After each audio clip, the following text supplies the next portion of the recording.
Welcome to the C Word, the Conservators podcast. Today we're talking about emerging professionals.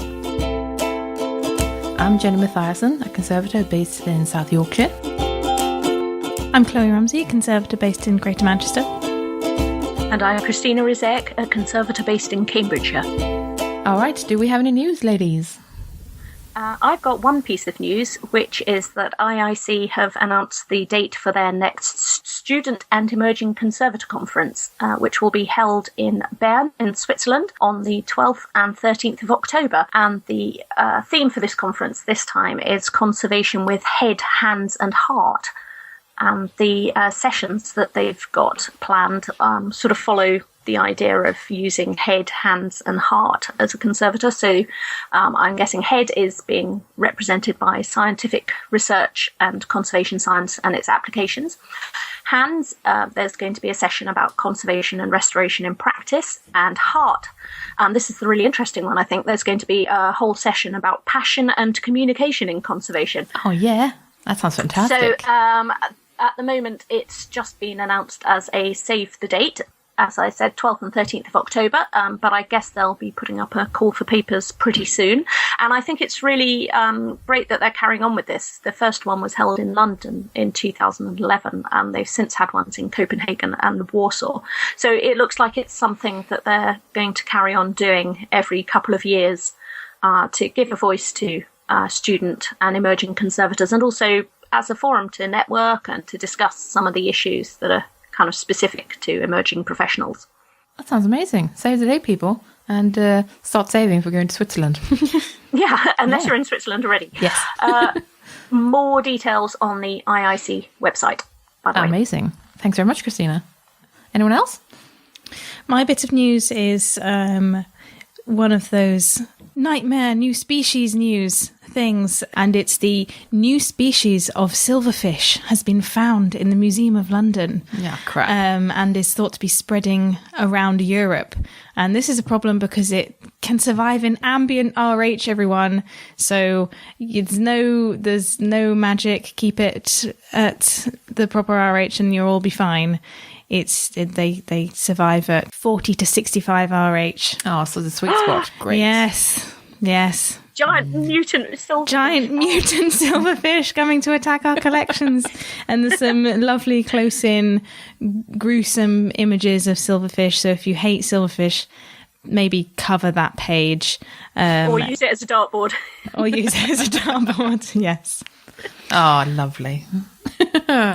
A Museums Association has declared the first Museums Day in the UK ever, and it will now be on May 15th, presumably every year. So it's an advocacy day for museums. And I just thought that was kind of cool that we finally have a Museums Day. That's really nice. It is nice. I hope people do something nice for it. Cake. Cake, clearly. Cake in the shape of whatever museum you work in. That would be amazing. Can I make that happen? That could be really difficult for quite a lot of people. Yeah, it really could be. My site's quite sprawling. Does this mean I get multiple cake? Oh, maybe. Or maybe you do just one store. That's boring, isn't it? Anyway, so yeah, Museums Day is on May 15th. Yay! Another piece of news is that the Metropolitan Museum has put out a call for audit testing of any materials that conservators and museums use all the time. Like, basically gives them a list of things that you use regularly for display and storage, and they will audit test it because they need to know what people are actually using now. And here's an additional piece of news. A brilliant piece of news from Australia is that the Australian Institute for the Conservation of Cultural Materials now has an emerging conservators group. Well done, guys, and good luck. Another great piece of news is that we are now on Patreon, which means that you, our listeners, can become our patrons and help support us in making more episodes and more content for you to listen to. Basically, you can get access to loads of cool stuff that nobody else will get to listen to if you come and support us. We've put the link in the description, and I hope you'll join us. Thanks very much. Right, so today we're talking about emerging professionals, and with us today is Marie Jordan, an American collections care professional. Hello, Marie. Hi. Excellent. Oh, you're our first guest host. Are you excited? I'm excited. Oh my God, I didn't know that. That's fantastic. Congratulations. Yeah, you are. You're special.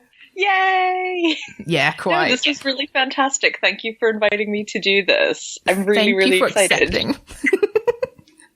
And of course, I now have to say the mandatory thing of we would love to have more guest hosts, by the way. So if anyone's interested, let us know, because we love talking to people. In case you didn't know, get in touch. Anyway, so obviously today's topic is something close to our hearts. It's emerging professionals and what it's like starting out in the business, because we're all in that kind of category, aren't we? There's the trials and tribulations, general Yeah. struggles, Yeah. I like we've got a good mix, because you're in America, Marie. Obviously, we're based in the UK, although I'm one of those pesky foreigners. So, for example, Brexit makes me a bit nervous because I'm not a British citizen. Oh, life's amazing. It's a great time to be alive. But anyway, Yeah. now I was going to start with actually defining what an emerging conservator is. And I think the definition I see most often is basically from studenthood to up to and including the first 5 years after graduating. That tends to be what we say is an emerging conservator. Although I have recently seen, I think it may have been in a survey or a research paper or something, where they actually went as far as saying the first 10 years, because the job market is now so different from the previous generation of conservators. And that's just a terrifying thought. So the definition certainly varies, but I think probably the first 5 years, I'm trying to be optimistic, the first 5 years could possibly be emerging conservator, although I don't know what we call ourselves after that point. And I say that because I'm about to move into that, in that I graduated in 2012. So that means that technically from September, I passed some sort of threshold in terms of my post-graduation life. And what am I then? Early career is a good one. I think any designation. Yeah, I think any time before your first permanent position in conservation, because that could be a really long time. It could be a really long time, and that's fair enough if you go on the rolling contract thing, which many of us do. But I suppose it's the as soon as you hit permanency. I mean, it's typical for someone who is not a permanent conservator to say this, because obviously the grass is always greener, etc. And there are all sorts of problems that come along hand with being permanent in an institution, etc., etc., etc. But in terms of general career progression and people's priorities in their professional development and all of this, I'm pretty sure it will change as soon as I get my first permanent position. And maybe, Jenny, that's from your 5-year point, you're permanent in your institution. That is true. So maybe there's a change there. I'm fortunate that as of last June, I have a permanent job, or what's called permanent.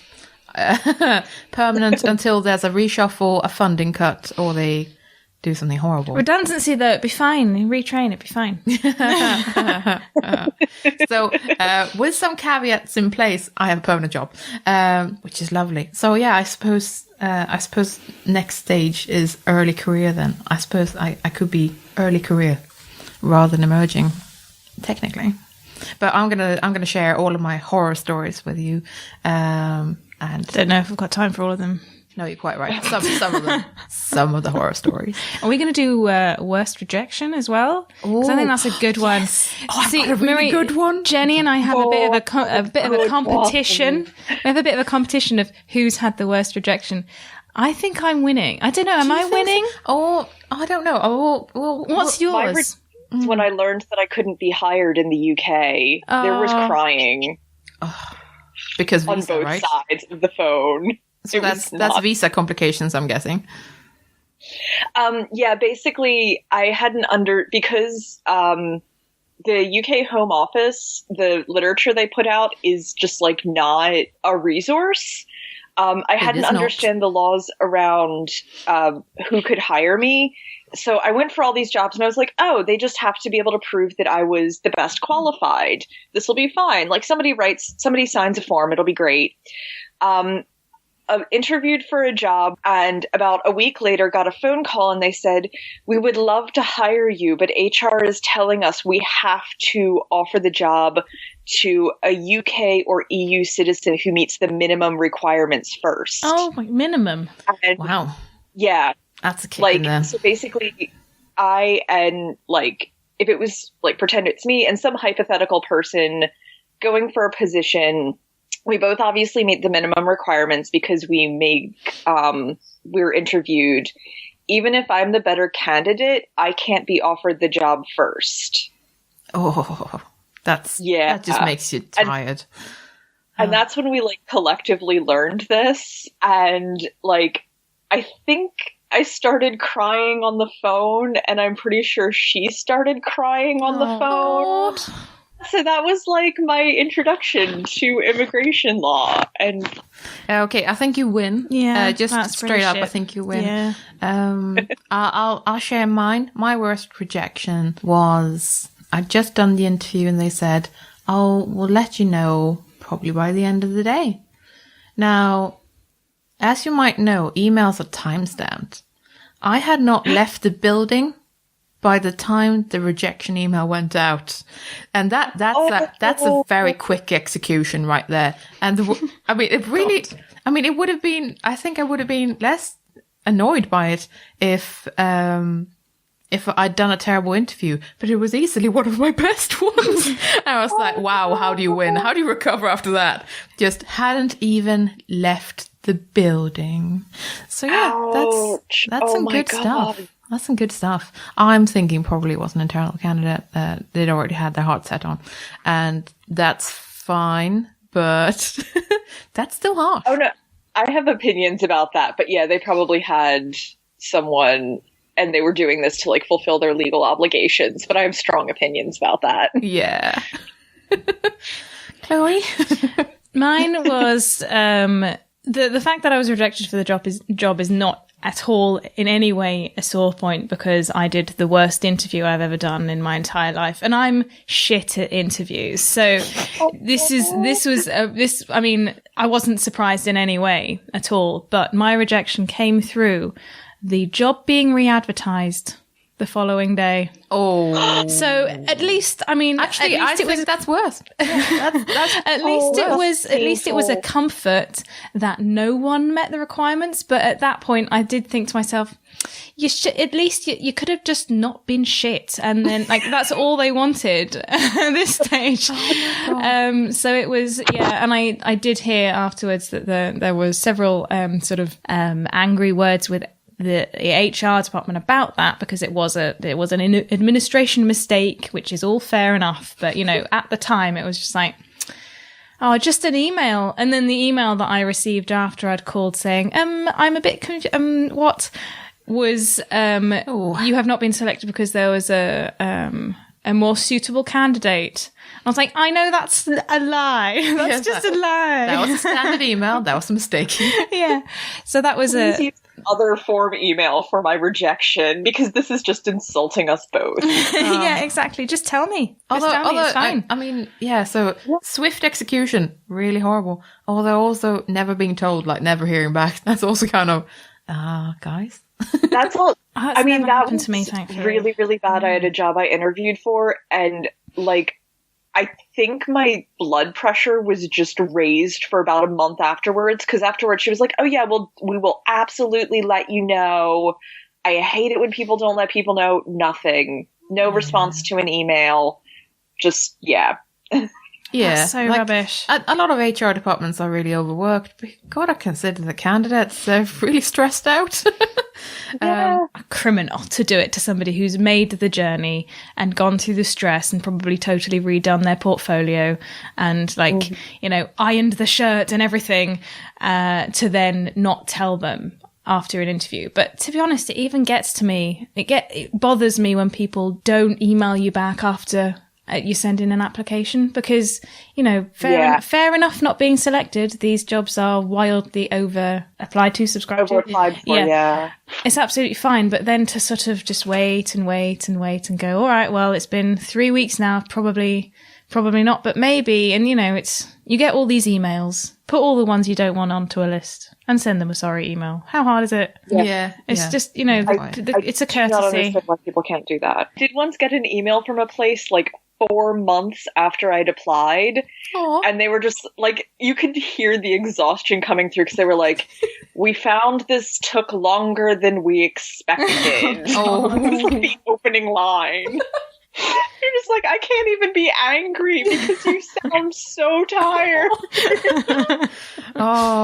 So listeners, clearly, if you have worse horror stories than we do, then please let us know. I'm sure we will weep with empathy. Weep with you. Yeah. We will keep you totally anonymous. Don't worry. Yes. Is this a nice transition to move into unemployment and the problems therein, or do we have other things coming up? Well, I was thinking maybe we could run through some of the comments that listeners and basically emerging professionals have emailed us, messaged us with, tweeted at us.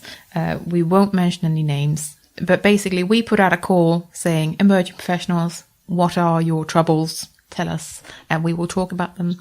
And this is the marvelous list that has been compiled. Thank you, everyone who came forward. Thank you. You are amazing and brave. Thank you for sharing. So we asked questions like, furthest you've traveled for an interview. An American responded with 1,200 miles. That is pretty far to travel for an interview. Although apparently not uncommon, because that person was not the only one to tell me that approximate number of miles, which is concerning. Another person said 5 hours there and 5 hours back. That was in the UK on public trains. Oh, I've done that driving. Yeah. On a number of occasions. I think my maximum is 4. I think 4 and a bit probably on trains. But then, you got changes and all that stuff. That doesn't really help you, especially if you got a morning slot interview when you had to. And how much does that cost? 5 hours on the train. At least driving, you've already had the cost of the car and it's just the fuel. Yeah. But on our trains, Jesus, that must have been in the hundreds. Someone said it's very helpful if employers offer to Skype with you. And I agree, that is lovely. I've actually tried to make that happen when there've been such immense distances or they've given me a time slot. No train can get me there on time. And usually the answer has been, oh, we don't do that. That's not our procedure. So I've had very negative responses when I've asked for people to be a bit flexible. But I'm glad that other people are having positive experiences with Skype interviews, because I'm pretty convinced that they can do the exact same thing as you sitting in a room, with the people. I get that if there's some sort of practical element involved, that might be more difficult to assess you on. But depending on the type of interview that you're doing. Yeah, I think it's a lot more common in the US, obviously because we're quite a bit more spread out. But every interview I've had since November 2016 has been on Skype or over the phone. Hey, nice. Which is 2, but still, that's 2 more than me. Yeah, it's just that sounds less impressive when I actually tell you the number. And the one I did in person was in New York, it's an hour and a half away from me on the train. So that's doable. Yeah, that's certainly convenient. It does help a lot being located in the Northeast, and I'm along what's called the I-95 corridor, which is just a huge interstate highway that runs from Maine down to Florida. Whoa. And DC, Philadelphia, Baltimore, and New York City are all on it. So. Yeah. So it really massively depends on where you're located then, whether you've actually got sort of convenient transport. Yes, I'm very unusual in that I can even consider train as transport. I was but I think that's again why a lot of Americans are starting to do more Skype and phone interviews, just because, if I was in Nevada, no, I can't pay, the $400 to fly somewhere. Yeah, so someone did come back and say, short notice travel with no financial support is a problem. They paid $600 for a flight just to hop up state to get to go to an interview, and they obviously didn't get it. Great. That's really awesome, guys. Yeah, that's not uncommon. Here in the UK, if you're on job seekers allowance and you get an interview with enough notice, you can actually go to the job centre and say, I need to get to an interview. could you give me, I think it's called a travel check or something similar. It was back in the day anyway, all of a couple of years ago, which is like a nice little pink slip, which you take to the train station and they exchange your actual tickets. So you can't go anywhere else but your interview, which is the whole point of it. But they basically absorb that cost for you. But it only works if it's a location where you can actually get by train, for example. Yeah. So that's all National Trust properties off the possibility list for anyone who doesn't drive. It's also only helpful if you have enough notice to get an appointment with whoever your supervisor is and actually get the travel slip. Otherwise, you're paying for it yourself and never seeing that money again, because most places do not offer travel reimbursement. Some very nice people do, and those are the people that you love, even if you don't get the job. But most places don't. Most places just think, if you're interested and keen, you should definitely pay to get here. Places don't have the capacity either, especially if it's a short-term contract. They need someone for 3 months, 4 months. It's true. I'm being really harsh now. It's true. The financial restrictions are enormous. Yeah, I mean, if you've got limited money, I think you should be willing to do a phone or Skype interview, at least as a first interview. I would agree with that.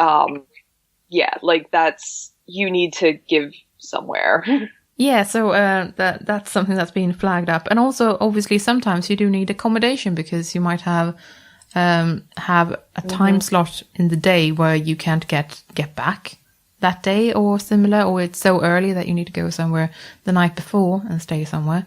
So I've started a thing where I will not travel long distances before an interview because of the stress involved in, will I be stuck in traffic or will my train be... It is enormously stressful. Yeah, exactly. So I've, in the past, in recent past, just in the summer, I would get in the car and drive for 5 hours and then do the interview.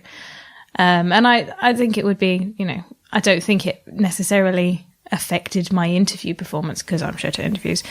But now I've just, I deeply rely on friends' sofas. Just, can you look after me, please, for 12 hours and I've got this interview. And that's just the far more relaxing. On the way back, it's fine. I don't mind. You can stop as many times as you need to. But if you've got the pressure and the inevitable traffic jams, quite.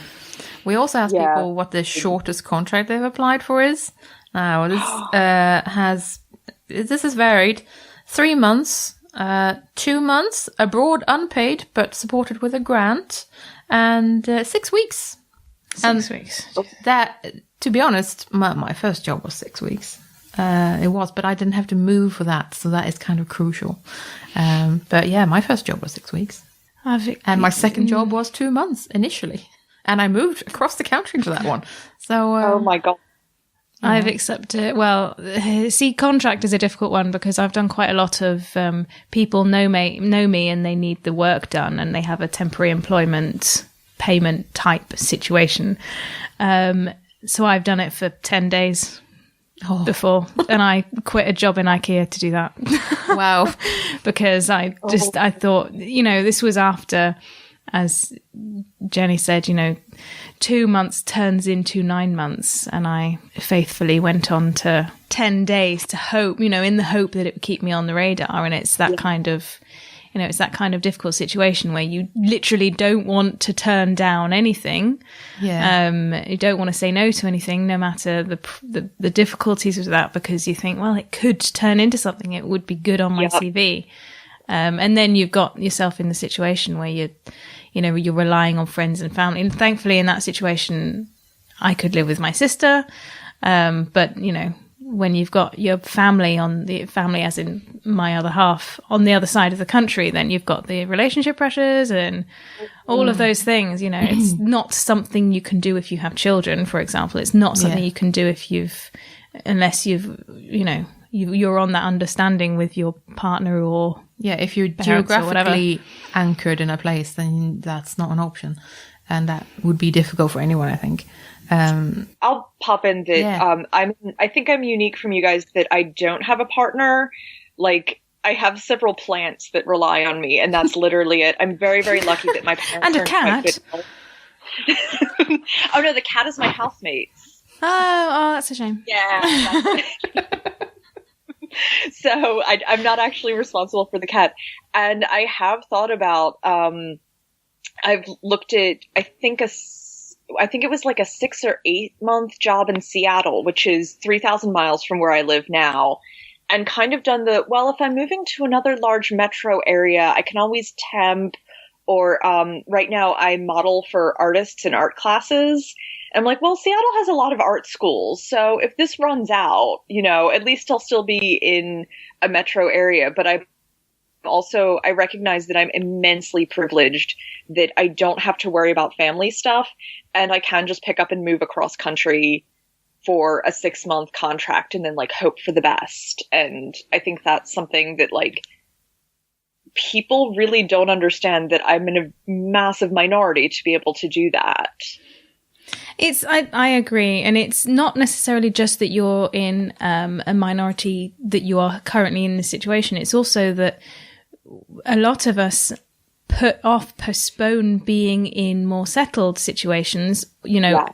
And this isn't even just considering having kids, because of course then you've got maternity issues, but because most of us are women, as we've covered before in the podcast, Yay, demographic. that one of my big bugbears about not being permanent is that I can't get a cat. I can cart my boyfriend around the country, and essentially, as long as he doesn't grumble too loudly, but I can't get a cat because it'd be cruel. And there's so many, we postpone adulthood essentially in order to be emerging professionals. Yeah, I mean, because there's of so many points to stumble on. The amount of flack I sometimes get from older relatives, for example, like, why have you bought a house? I'm not sure how portable you think that house is going to be, but I move a lot. I'm not buying a house. Yeah. Like, I can't afford to buy a house to begin with. No, like, aside from that, but they don't understand that bit to begin with. Like, what do you mean you don't earn enough money? Okay, let's just ignore that. The magical house fairy shows up and gives me like $300,000 so I can pay cash for a house. I cannot even imagine being that settled. Like, Yes. I'd be terrified to tie myself to an area that securely.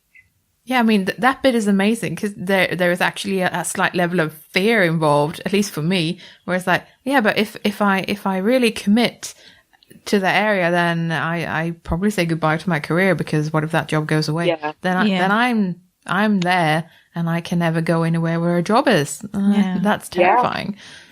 I actually have and I haven't told you this yet, Jenny, though this would obviously be, you'd be first on my list to tell. I have an interview next week. I don't feel very good about it. Good luck, though. Thanks.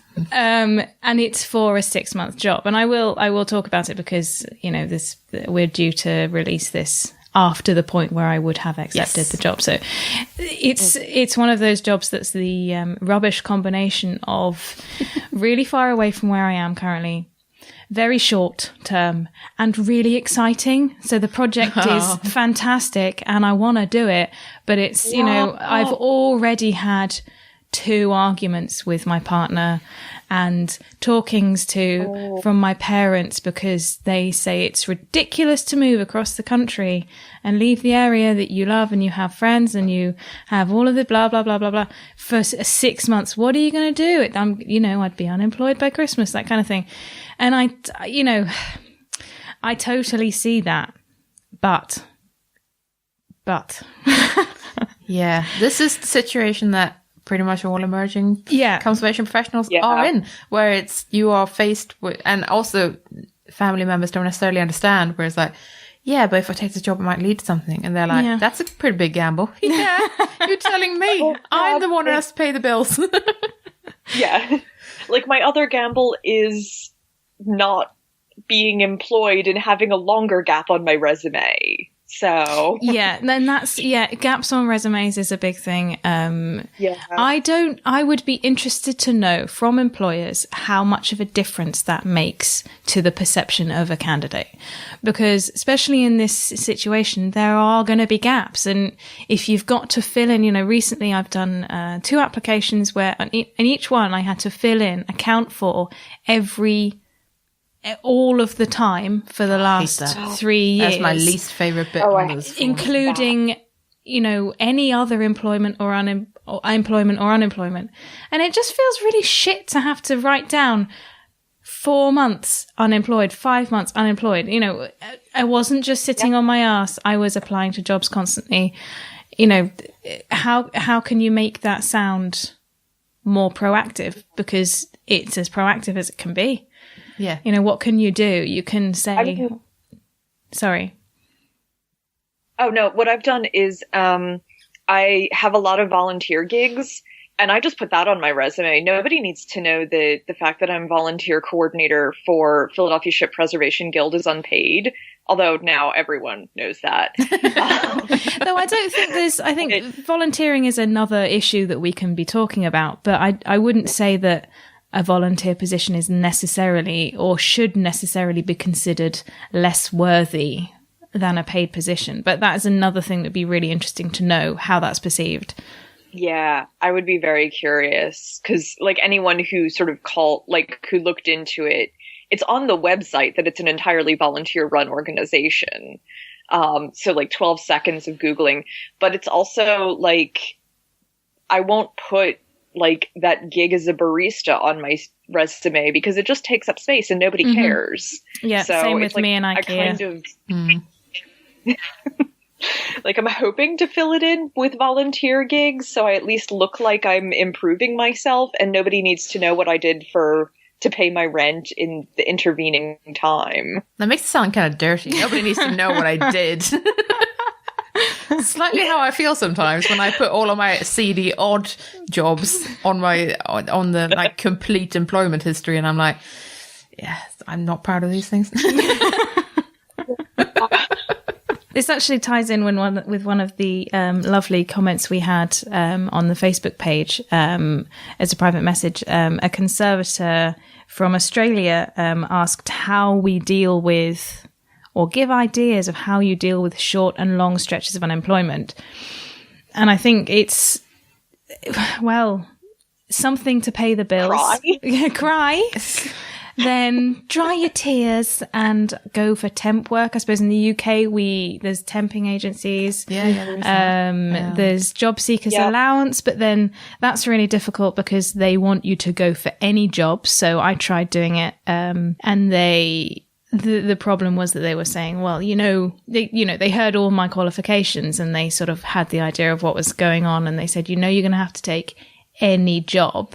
And that's not the point. We're trying to do our do our careers. We're not just laying about not wanting to work. It's just hard. And so that might not necessarily work for everyone. And depending on where in the world you are, you might not have the benefits. Yeah, exactly. Having such a system. In the US, we just don't have unemployment unless you meet a very specific set of criteria. So that's that problem solved. Yeah. No money for you. Okay. Yeah. The other problem that I found when I was working in IKEA is that IKEA is actually a really, really lovely employer. They give you loads of benefits and they genuinely want to invest in you as an employee. And so when you walk up to them and say, hey, I'm afraid I'm going to leave because I've been offered another job. Oh, what's the other job? So it's 2 weeks conservation work on the other side of the country. What do you mean you're leaving a permanent job in retail? You've got a future here. You can blah, blah, blah. And it's like, oh, I'm sorry, but this is the way we work. I imagine a lot of conservators face that, though, because we do have to take on other jobs often just to support ourselves. So just to come back to the question, which was how do you deal with unemployment? So for me, I went on job seekers allowance. I've had to do that twice. The first time, it was kind of lovely because I had a really supportive supervisor, and this was before they became really strict. So this was 2013. And they weren't as bad then. So I had a really supportive supervisor who said, "I'll just go for all the heritage jobs. Like, I don't really care that they're not conservation, but just churn out as many applications as you can, and we'll put this on this spreadsheet, and I won't make you do anything else," which was really nice, other than like what's mandatory. Now, the second time around, it was not kind. It was a harsh reality where people do actually just go, "Look, there's a job at Asda, take it. I don't care. Don't think that you're going to get your dream job. That's not the reality we're in. This is a recession. Get your together." And while I see their point, it's also a case of, yeah, well, I didn't spend 5 years at university to stack shelves. That's not the rest of my life. I don't really care what you're telling me. I'm fighting tooth and nail to get to another conservation job. But of course, you have to do it on their terms, which is a pain. For collection care. So yeah, it's a difficult one. So what I did in addition to being on job seekers allowance was I volunteered where I could, anywhere I could basically walk to, because I had no money. And I lived off my savings. My parents helped me with rent, which is well harsh because they're pensioners, and not wealthy ones. And in addition to that, I started up an Etsy business to get any kind of trickle of money in. And that is truly a trickle because there's only so much demand for handmade stuff. But that's how I coped. Either. That's how I coped personally. Anyway, I personally lived off my family. I relied on them to help me out, and I made dance costumes to sell, and I danced as a professional dancer. But that was in dribs and drabs, and other than that, it was slow going. Really, I did volunteer as well. I think in terms of morale building, if you are unemployed for short or long term, I think volunteering is definitely an issue that we can talk about. But in terms of keeping you sane, I found it really helped, and it's something else to put on your CV. And because you're volunteering, you can pick and choose for the most part what it is that you want to do and what it is that you want to gain. So I said, right, I want to do these bits of conservation for you. I want to reorganize this, and I want some experience in accessioning or, documentation or, database use / management, like that kind of thing. So you can, if you have the capacity to work unpaid, fill in your CV, but again, it's unpaid. Yes. Yeah. I have a really similar story. I worked as a barista for a few months, and for various reasons that actually turned out to be like quite bad for my mental health. So never doing that again. And then I took up figure modeling I work for a few private artists and art schools, and that I actually absolutely love. If you're listening to this and in the Philadelphia area and looking for a model, contact me. Because it was just like, it is absolutely fulfilling, but it's not enough to live off of. And I'm going to be switching to temping this summer. I'm also really lucky that my parents can help me out quite a bit, which is really embarrassing at the age of 35. But a lot of it is savings, my parents, and whatever money I can bring in from doing little bits of things while I pray to get some kind of job. And volunteering while I do that. I'm really lucky that the modeling gives me a very flexible schedule. So shout out to the American Swedish History Museum for putting up with me for several months and really letting me do collections care for them, because that's the first time collections care can appear on my CV instead of just conservation. So that's been really lovely. Oh, awesome. Yeah. I like it. I learned that I'm really bad at speaking Swedish. It's a really, really difficult language to learn. It is really difficult, and it's really harsh on anyone who speaks English, because some of it is just, you just have to learn what these prepositions are, etc. It's like, there's no rule. You just have to learn, which is just harsh. Yeah. I mastered tack, and I know a few random Swedish words because they appeared over and over again on the objects I was accessioning. Oh, fun. What are they? So I'm gonna mess up the pronunciation. It's boktryckeri. It's basically a book printing press. Oh, yeah. Quite. Yeah. Because everything has like the name of the press, and it's always like trickery. Oh, yes, of course, yeah. Yes, that's printing. Tryckeri is printing. Okay, that's it. It's like that, and I had a lot of almanacs, but I think it's like a cognate, so that one was really easy. Yeah. Almanacka. Yeah, that's fairly obvious what that is. Yeah. So, yeah, it's like I know thank you and like 3 very random words. Oh, I love it. That's but everything excellent. there was really, really nice, and it was fantastic, and I got to do a lot with textiles, which I loved. Oh, so that was really wonderful. Oh, fabulous. Love it. Oh, Yeah. lovely. Good shout out. I like it. Also, other issues that people wrote to us about were... So we've already talked about this a little bit, but I asked about... Have you had to work away from your spouse? Because I have several friends now who do work away from their spouses, like still. And people came back with 14 months away due to a visa. And another one said they spent a year apart from their husband because they had to take a job in a different area of the country and they could not move with them. Now, this really sucks, and it's surprisingly common. It happens more in America than it does here, again because of the geographical locations are very far apart. Yeah, quite. But certainly it will be an issue here as well. Now, I'm very fortunate in that I have a partner who works from home and has his own business, which means that he doesn't mind particularly when I go, oh, we're moving again. Take everything, pack it up. We're going to go for a ride again.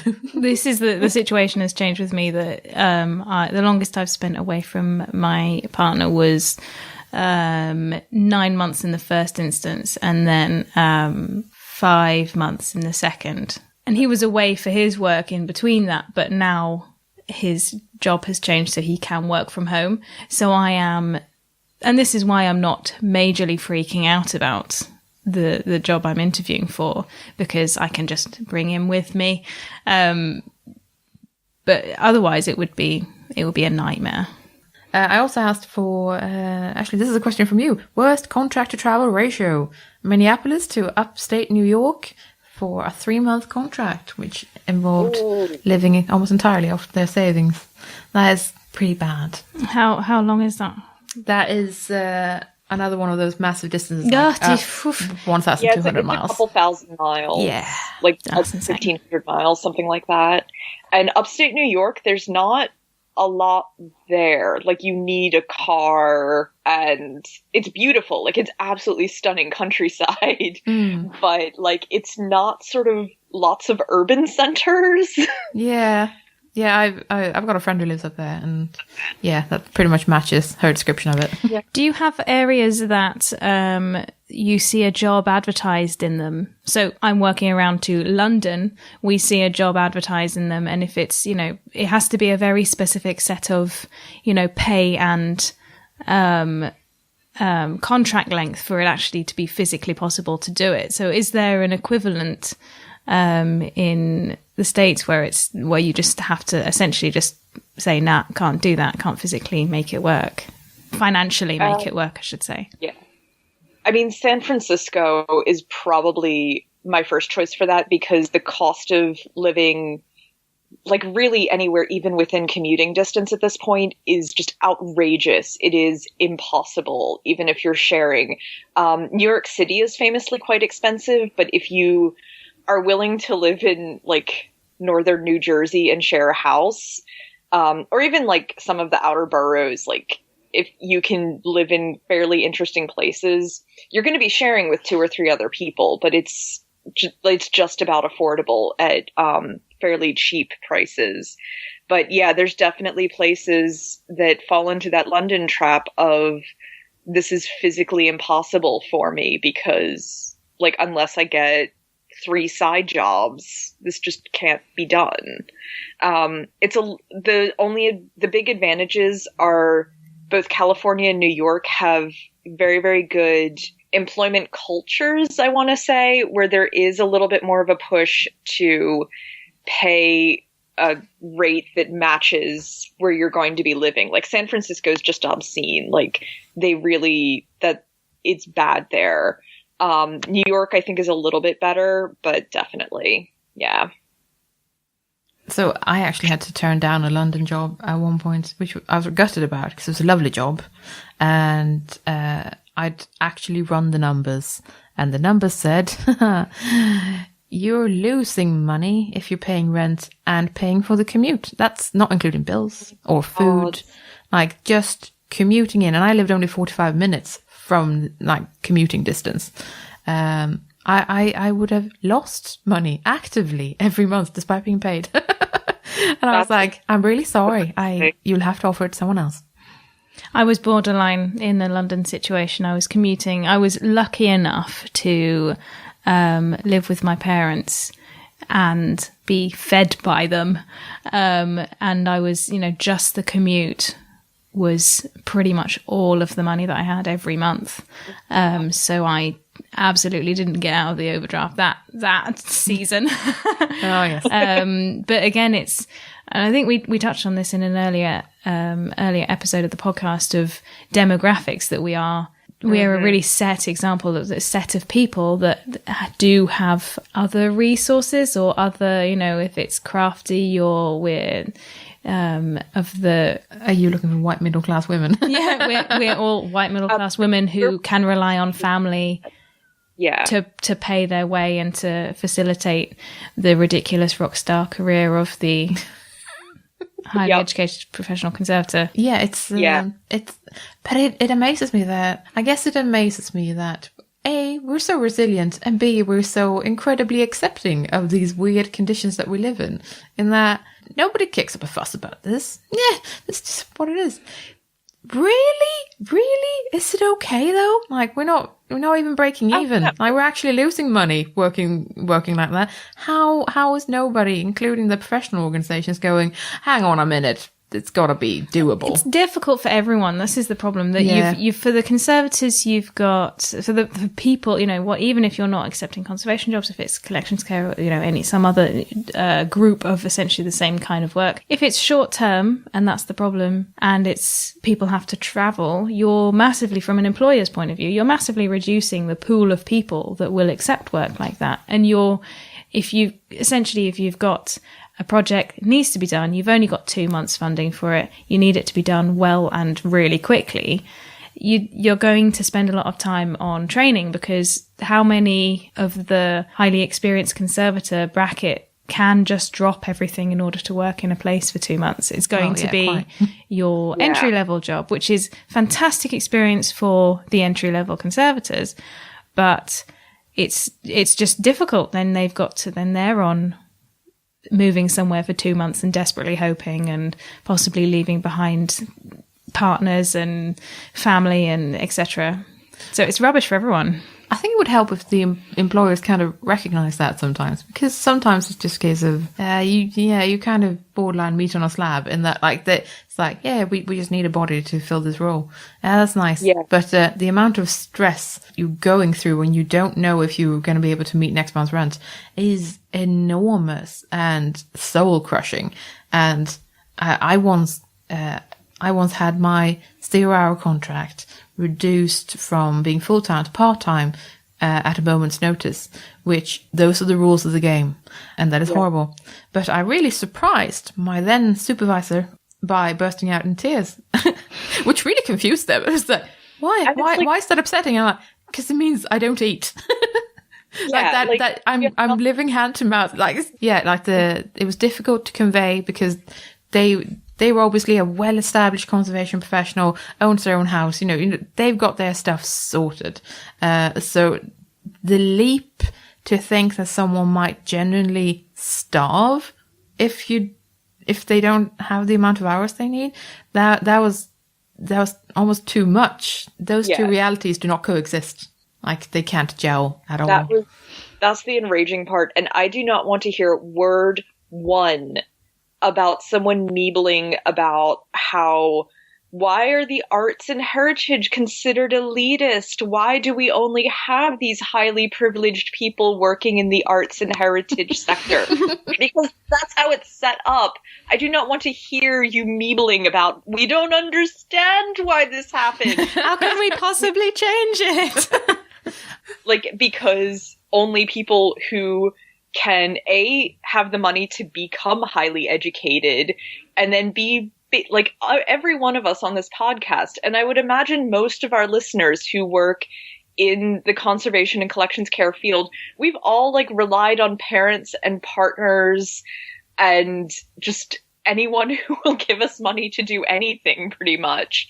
And that's just very much the reality. And that's an enormously privileged place to be. It is. And that is, you know, part and parcel of why we're not diverse yet. Also, but that's another compliance thing. We're all like, well, it's hard for everyone, so we're just going to keep going like this. And then everyone goes, well, why don't we have more minorities? Well, it's because we decided to accept status quo and decided we're never going to change. And then you're never going to change. Yeah. It's just kind of a circle that goes on and on then and on and on. Someone like throws out a grant and you have like your token minority you can trot out. And that doesn't solve the problem in any way either. No, quite. So yeah, it's a big problem. We're clearly not going to sort it here on the podcast today, but it's worth talking about, and it's worth being angry about it, and it's worth doing something about it. Now, that can take many forms, but like, I mean, I think loads of angry letters. No, I'm really big on giving people solutions because I listen to lots of political podcasts these days, and I think the first. Oh, I never would have thought that of you, Marie. Is write to your professional organization and say, this is an issue. Can you bring it up at the next meeting? Like, please just make this a point in the minutes because this is something we're concerned about and we're soon not going to have heritage professionals because we've all switched to become computer programmers because that pays our rent. We're also not going to have heritage. I mean, it's not, we can't just get new heritage because you didn't employ anyone to fix it when it was breaking. And then you sold it, so it's fine. Yeah. Oh, no. Now it's selling of collections. Sounds like a whole episode on its own. No, We've already talked about it, haven't we? But yeah, I mean, like, if you happen to be on the board of a museum, bring it up at your next board meeting. If you belong to a professional organization, contact people in that organization and say, why is this an issue you're not addressing? How do we set up grants for emerging professionals? Do we require that employers pay a certain amount? How do we help them? But I think just saying that, like, we can all moan to each other, and we do, but really bringing it to the attention of people who can even just begin to discuss this and may not be as aware of it as they think they are. That's a really concrete first step everyone can take. I agree. I agree also. And it brings to mind, I mean, the last time I heard this discussion, high-level discussion, was at a conference in 2013. So I don't have the absolute up-to-date sort of line on this because it was 4 years ago now. But I remember it was the first time I'd heard the profession, I suppose, talking about volunteering and the use of volunteers in order to get more stuff done and to tackle the fact that all of the funding cuts. And it was presented, and the whole conference was presented in looking positively towards the problems that we're facing and, you know, making do, as it were. And I found it very, very frustrating and depressing to hear the attitude of essentially people who are best placed, people in high up in their organizations who are best placed to make a fuss, not making a fuss and just saying, well, look at all this volunteering that we can do. And that puts us in a really awful situation because I'm sorry. I think I was at the same thing because this sounds really familiar, including my reaction to it. Yes. That this is and mine, probably. I think we can all agree that there are huge value. There's huge value and huge resource in volunteers and volunteering. But essentially, people should be paid for their work. Surely that should be the bottom line. You should pay people for their work, especially if they are highly qualified. we shouldn't be sort of happily skipping towards not paying people. We should, if we have to take it on as a, emergency measure, but we should also at the same time be making a giant fuss to, as you say, the professional bodies, MPs, all of this. We do all need to actually have a good moan about it at people, at the Who people can make in charge. a difference. Yeah. And, that's advocacy, which is something Icon is apparently really into now. So I think, great, then go and tell people that we're worth more than this, because we are. Anyway, other common problems that we had were being overqualified yet inexperienced. So that's the standard thing in an interview situation where someone says, "Oh, I got a lot of degrees, couldn't possibly," and at the same time turning around and saying, "But you don't have enough on-the-job experience, so we couldn't possibly give you the job," which is one of those catch-22s, which is, of course, something I feel like we have probably all experienced in one shape or another. Another thing was commuting times. So, for example, someone's been commuting for 4 hours each day for a thankfully... Was that me? No, actually, for a thankfully paid internship. Oh, okay. Yeah. So that's 4 hours every day. That's quite a lot of time. Not really... Yeah, it's quite a lot of time wasted, I feel. I know that people do things when they commute. I know that, and I appreciate that there's a lot of knitting and audiobooks going on. But I still feel like that is a giant, giant waste of everyone's time somehow. Whereas like, yeah, but you could be doing something fulfilling with that time. Resting. I mean, it's just exhausting, yeah. Like, you don't get private time. Yeah. Said the introvert who needs to be alone for like 6 hours every day. Well, yeah, quite.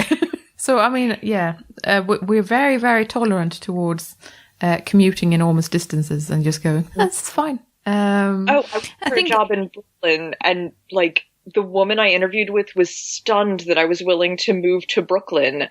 And I was like, well, it's a 2-hour commute each way, and it's very, very expensive. That's the fastest route each way. And she was just like, oh, people have done it before. Yeah. I find it astonishing speaking to American friends who are conservators or museum professionals, where they are just totally okay with commuting like, 3 or 4 hours. And it's just like, what? Are you crazy? Are you some sort of crazy person? I love you, but you're crazy. I mean, we're amazingly resilient like that. So, well done, guys. But at the same time, whoop, whoop. Stay strong, guys. We can do it. The job is just round the corner. But also, please or be that kind other to yourself. corner, or the corner after that one. Please be kind to yourself, though. Seriously. Obviously, other things that came up were 0-hour contracts with no job security.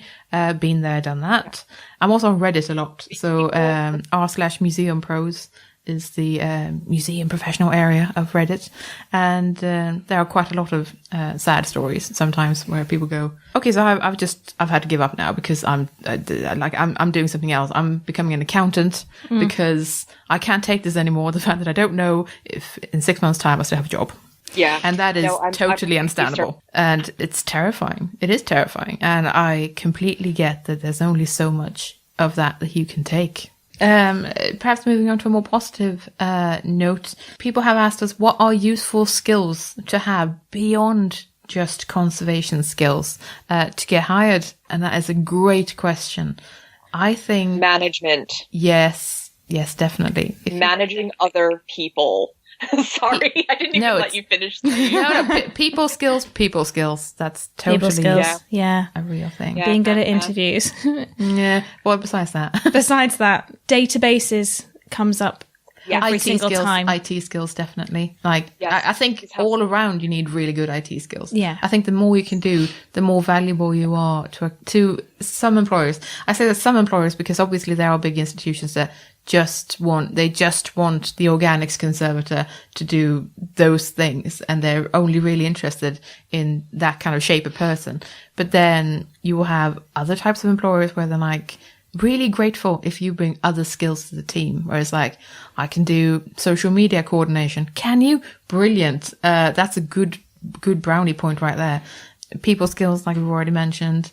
IPM. Yeah. That's something that I think if you do project work or if your first job and then your second job and then your third job has been, the short-term project work, you don't get the opportunity to gain experience in the core duties type of conservation or collections care.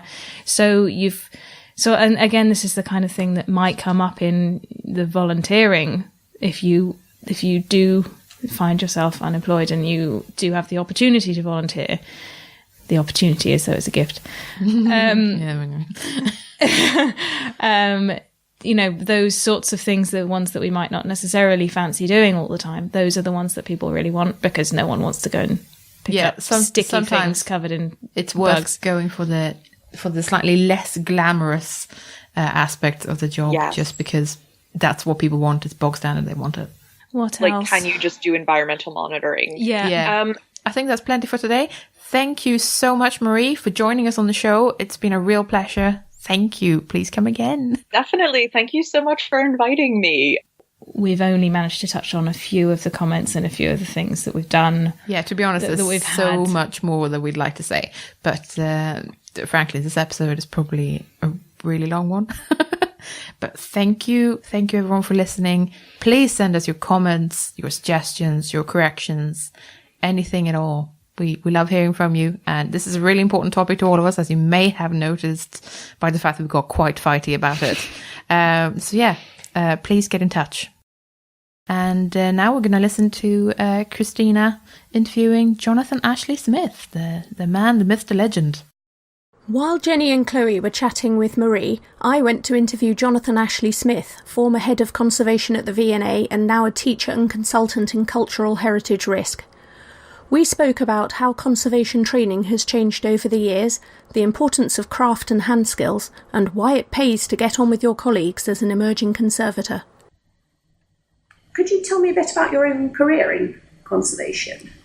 Yeah, I did a degree in chemistry, then I did postgraduate, and then I came to Cambridge doing 2 years of postdoctoral chemistry.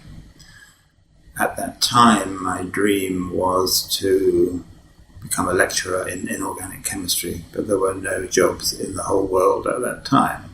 So I looked around and discovered the thing called conservation, so I thought I'd try and get into conservation. I ended up getting a job at the V&A. It was meant to be a scientific job, but they said, oh, well, the science stuff isn't ready. Would you like to learn metalwork conservation? And I said, that'd be wonderful. So I sort of spent 4 years going through from learning some highly practical metalwork conservation through to beginning to understand how small bronzes were made. And then at the end of 4 years, I became head of department. So a very rapid transition from emerging conservator to senior conservator. How typical would you say your learning was in conservation? Were there conservation formal training courses around? Well, there were at the time. I mean, places like West Dean were only just beginning. But the V&A ran a studentship scheme. The government had realised that there weren't specialist conservators to go out into the regions, and so they thought, what a good idea, we'll use the National Museums to train practical conservators. And so there were 4-year conservation studentships. And at the time that I joined, it was something like 95% practical. And that slowly introduced more academic work, which obviously meant that it cut away from the amount of time doing practical. Because the students got paid at a basic conservation level, and so it was expensive, and so when there were lots of cutbacks at the then civil service, we had to abandon the studentships.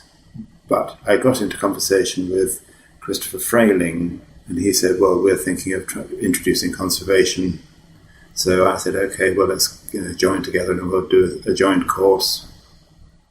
But because it was in the hands of the academic environment, there was more and more pressure to do non-practical things.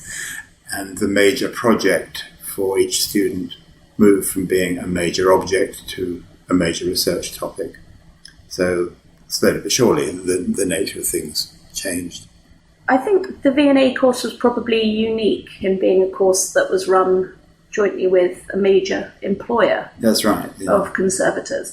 Do you feel that gave the course a rather different focus or emphasis? Yeah, I think the students were in a working environment, for most of the time. To try and keep up student numbers, we went into partnership with other places like the Museum of London and the Horniman Museum. So do you feel that was beneficial for the students when it came to graduating and looking for jobs? Yeah, I mean, a number of people outside the V&A assumed that the studentships were solely to create members of staff for the V&A. And there is some truth in that, that is what resulted.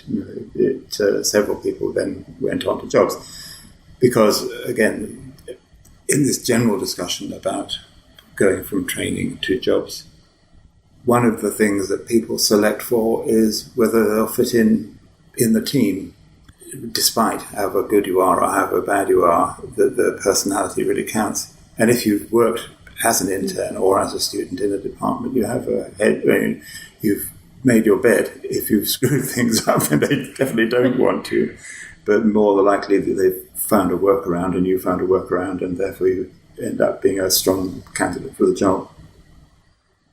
The trend has been for the training programs for conservators to become more and more academic over the years. If we're allowed to be particular, in the city, if you just take what happened to the Textile Conservation Centre, everyone said, oh God, it was closed down. And everyone said, what should we do? And then Glasgow University came up and said, we've got the answer here. And you've got a 2-year MPhil in textile conservation. I mean, MPhil suggests you've got to do research. So you can't possibly come in, as they allow you to, with no practical background in textile conservation and come out saying, gosh, I really know how to do it. Do you feel all of that stuff is necessary then for a young conservator, if you like, setting out for their first job? It's very difficult to say. Everybody says, but especially because everything is now a master's degree of some sort, that there has to be a research element.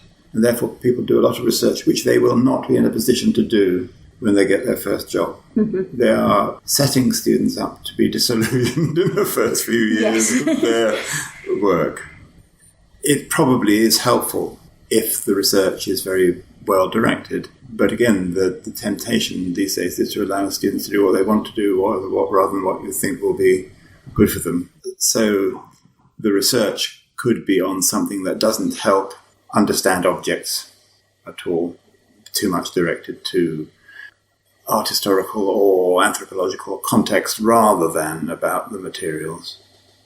Because of the huge aspirations of conservation, everything is now postgraduate degree, and the places that teach postgraduate degrees are determined to give people all sorts of transferable skills so that they can get a job afterwards, if not the job they thought they started training for.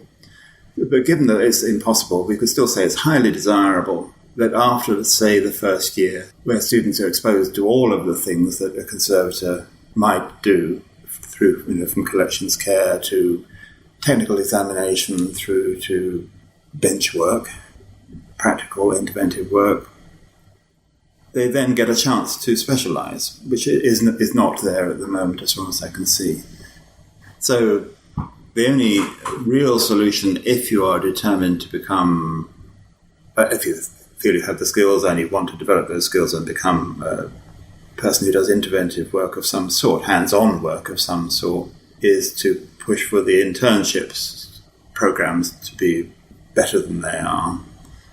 In the discussions following the talk I gave in Birmingham, a number of people have spoken to me, and they're all saying that a focused internship is needed, and it might be better given to people who had, not mid-career necessarily, but people who are familiar with a particular subject to develop a particular skill. The example given was globes conservation.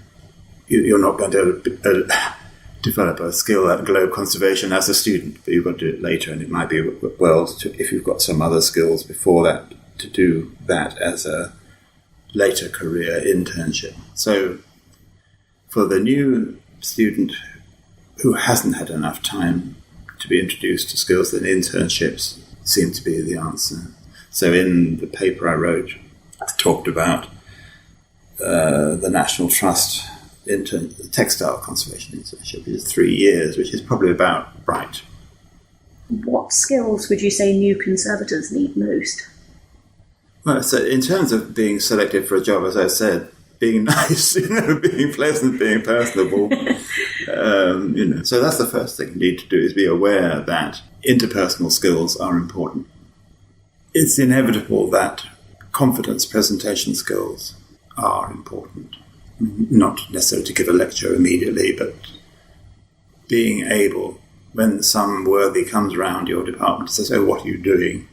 know how to say things like, "This is an interesting object, this is made by so-and-so, but the problem that we have is this, and so we're thinking of mending it in this way," rather than, "Oh, I shall be using a 5% solution that be whatever." So the ability to make your work sound interesting, I think, is... therefore, I suppose you have to actually be interested in your work. Yeah. And then, if you're going to go into the area of remedial restoration, practical work, you have to have the skills and you have to have a particular mindset. A lot of people say there's no point in getting intelligent, bright graduates and then sitting them down and saying, "So," ACW, I mean, rather, "So." But it doesn't seem to be the case. There seem to be some people who have the mentality that they are able to think clever thoughts, develop skills, develop methods of doing things, and still do quite a lot of repetitive work. That sort of practical competence. You've also talked and written about craft, what you call the other C word, yes. Conservation. What do you feel is the best way to learn those sorts of skills and to maintain them? Well, I think if you haven't developed some hand and eye stuff during your last years at school, you have to have done it. The school I went to, at the age of 13, you had to make the decision, are you going to be a scientist or a humanities person? And there was absolutely no, the two things just separated like that. Therefore, I wasn't allowed into the art room after 13. But at home, I just drew and drew and painted and painted and drew and drew and painted and painted. So, I knew that I had the desire to use hand and eye, which is what drew me to conservation. I'm wondering if your feelings about craft have been shaped partly by the museum where you've spent your career. Yeah. So the V&A is a decorative arts museum. I think so. It's two things. One is that the museum itself is full of handmade stuff that's hasn't been buried, so it's in reasonable nick.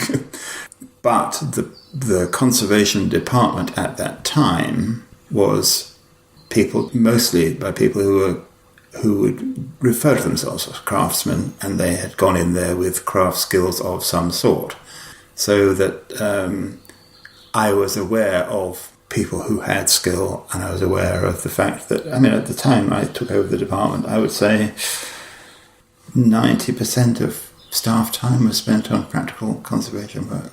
By the time I left, I would imagine that was down to about 40, But that didn't come from you. Oh, well, I'm quite happy to blame myself for some things. The minute you start to introduce things like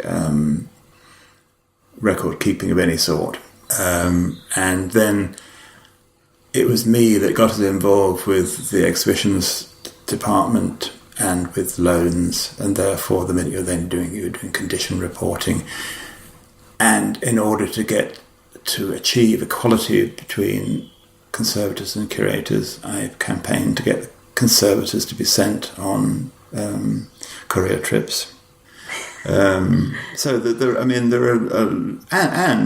Preventive conservation didn't exist in 1977, and so slowly but surely we invented that. And within the V&A. Although, it was a new thing around the globe at that time. People were beginning to teach it. Surveys was the big time waster of all time. And I've recorded elsewhere that my biggest mistake was thinking that getting hold of the thermohygrographs was the way to success. Whereas, in fact, all it did was prove that conservators are happy to take on really, really boring jobs. So, insects, we've got insects, let's do something. Oh, no, let's not hire a man. Let us all go around with traps and monitors and whatever, and the same with the environment and the light and everything. Anything you can get a little bit of equipment and start doing spreadsheets. Possibly because of this diligence and, to some extent, ordered mind that you don't necessarily find among curators or other people, the conservators turn out to be very good project managers. Or if you're looking for a project manager, you could always do well by looking among the conservation staff for someone to do this. So, I lost conservators in the department into that area. And just going back to your own career, what do you wish you had known at the start of your career that you knew by the end? What I was doing was, I was at several occasions in positions of not immense power but great potential. So, head of a big department. I was chairman of UKIC for a while, but I had no idea what I wanted to achieve, and therefore, I think, going back to project planning, if you don't know what the end is, you're going to waste a lot of time. So, I suppose I didn't fight many battles if I couldn't win it through persuasion or talking or just saying, this makes a lot of sense. I didn't go into battle to win certain things. Is there any advice you would give to conservators just starting out on their careers? Going back to be nice to people, learn. I had the pleasure of commuting from Cambridge. So you get up early and you get home late and you have 4 hours a day on the train. So use that time, read a lot, think a lot. Don't get an iPad, don't borrow an iPod or things, whatever the new thing is that you stick earphones in your ear. Or don't join a card school or don't get chatting to people, just use that time to learn. So if you don't have the pleasure of knowing you're shut away in a train for 4 hours, then you've got to discipline yourself to learn. Thank you. Thank you very much. Okay. I love Jonathan. Conservation has changed an awful lot. Yes. I think it's really, really interesting to hear this history, essentially, of the vast changes in conservation over actually not all that many years. Just the way that we think and we do things, and the fact that he's, they've invented the past generation, or the older generation, I should say, rather than past generation, older generation of conservators developed the things that we do and just take almost as law now, like the preventative conservation and IPM and all of this. It's so embedded in what we do now that we can't take it for granted in some ways, don't we? Yeah, it's interesting to hear about a time when 90% bench work. Yeah, that's crazy, isn't it? I really enjoyed the bit where he said, rightfully our degrees are quite research-based, or they tend to be. And then when you get out into the real life, surprise, surprise, you're not going to do any research. It's like, yeah. I suspect it's very different at the big institutions where you got maybe 25 conservators or something, working together. I'm sure there is time and space and scope for research in those areas, like in those places of employment. But if you end up being like the only conservator for a museum or a group of museums, then you're not going to do an awful lot of research. You're going to look on the database and see what it says and make some judgments based on what you see and your previous knowledge of the materials. Or you're going to go away and read up on something a little bit, but you're never going to have that level of research again that you did at university, I think. I think in my experience, I've been a conservation journal editor, so kind of seeing the kind of bits of research that people are sending in for publication.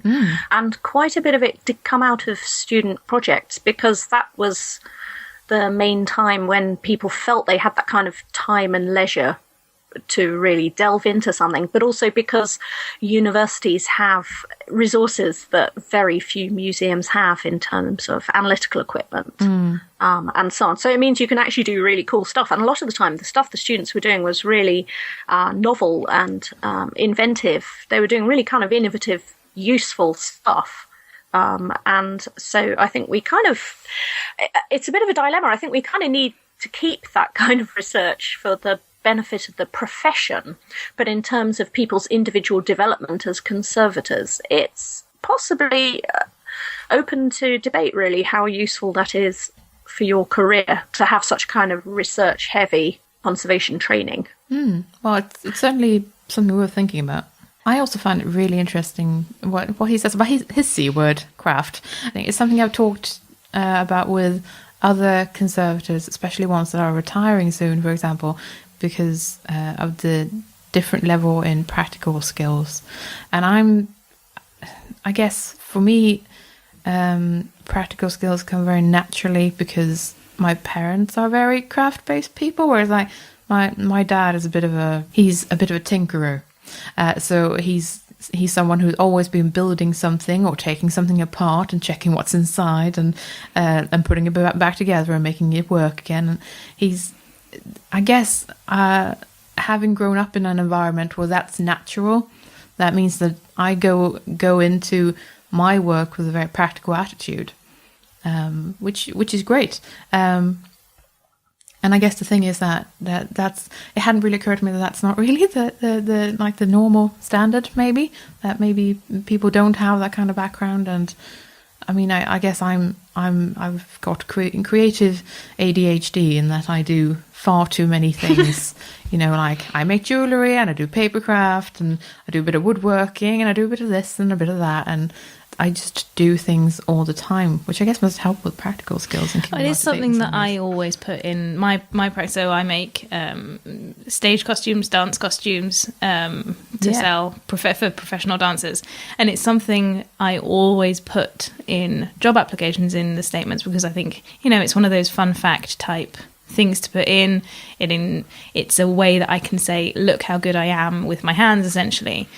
And actually, sometimes I do think maybe I should take up tailoring instead of dance costumes, because it's something less likely to make people cringe. I make suits rather than I make belly dance costumes. Do you want to cringe at that? oh yeah, there's that. Yeah. But I was speaking to someone at a university course who does train new conservators, and they told me that now you get people who don't have any kind of knowledge of how things are made, because they've grown up in factory made era where everything comes out of a factory in China, for example.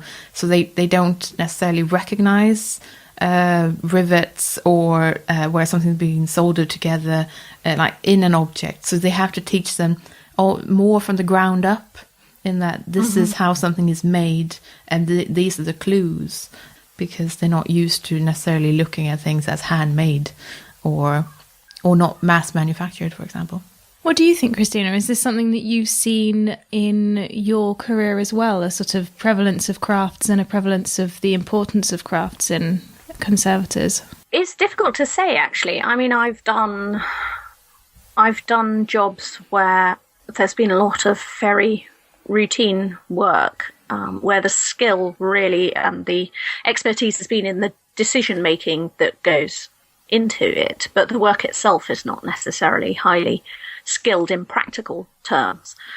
So I did a gallery refurbishment project at a science museum where I was literally cleaning 19th century glassware for months on end, hundreds and hundreds of pieces, and they were all very fragile. They were all very delicate and fiddly. We had these terrifying glass spirals and that kind of thing. But essentially, you're just swabbing glassware, and once you've kind of assessed the object and decided on a general kind of conservation plan for the whole collection, you're then just kind of implementing, and you're sitting at a bench swabbing glassware for 6 hours a day, whatever.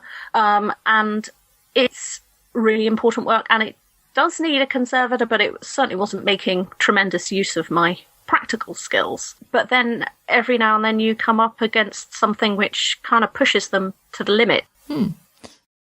Just before we go, we'd like to share some recommended resources. So places to look for jobs and places to find a bit of extra support. This is where I'd like to give a shout out to both emerging museum professionals and emerging conservation professionals on Facebook. Those are Facebook groups. They are primarily America-based, but they are still great places to get a bit of companionship and share struggles, ideas, anything you want. That's where we've got some of our comments from, and we're really grateful. Thanks, guys. For conservators in Australia, studentconservators.com might be a good one, because that's Melbourne University one. It features loads of articles written by student conservators, and it does look like a really good resource. I didn't know they existed until quite recently, so I'm glad someone, picked it up, because, yeah, well done, guys. Other than that, I'm going to mispronounce this. Fistful of Synctons is a really entertaining blog, which I will link to in the show notes, and they have an excellent entry on applying for jobs in the museum sector. Other than that, Did I say website? Sorry. Yeah, no, quite. So, looking for jobs at different websites. There's obviously Leicester Museum's jobs desk if you're in the UK, Which is amazing. It's really amazing. There's also the Icon Jobs Bulletin if you're a member of Icon, and student membership is not too dear. And you can get a concessionary rate as well, as a, regular human being, no longer a student. What else? Museum jobs. Yeah, that's also National a website. jobs. Yeah. National museum jobs, sorry. Yeah, that's right. We've also got, obviously you sometimes see listings on the conservation DIST list.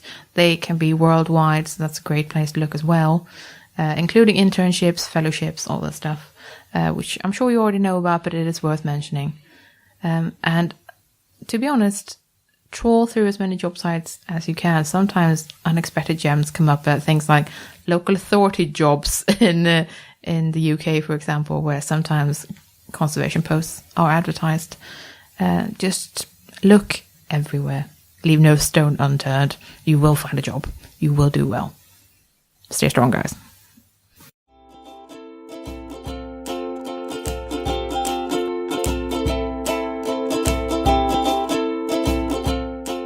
Thanks for listening. We're the C Word, and you've been listening to Christina Rosaic, Kloe Rumsey, Marie Jordan, and me, Jenny Mathiasen. Special thanks to Jonathan Ashley Smith. Join us next time for an episode about public image. In the meantime, you can check out our website at thecword.show, tweet us at thecwordpodcast, or simply email us on thecwordpodcast@gmail.com. The intro and outro music is Spring by Didi Missick, used under a Creative Commons Attribution license. This has been a Wooden Dice production. Whoop, whoop, whoop, whoop, whoop, whoop. I still keep those in, have you noticed? What? Oh, no, the whoop whoops. No. Yeah. I haven't noticed.